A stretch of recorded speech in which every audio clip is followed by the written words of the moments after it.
ধন্যবাদ।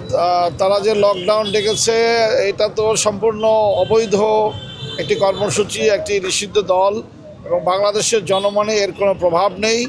সারা দেশ স্বাভাবিকভাবে চলছে, আমাদের বরিশালও স্বাভাবিকভাবে চলছে।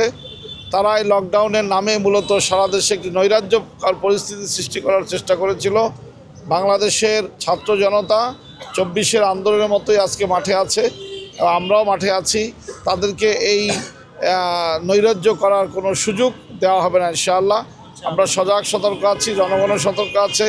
জনমনে যে বিভ্রান্তি এবং জনমনে যে ভীতি সৃষ্টি করার জন্য তারা এই কর্মসূচি দিয়েছিল, এই কর্মসূচি বাংলাদেশে কোনোদিন আর বাস্তবায়িত হবে না ইনশাআল্লাহ।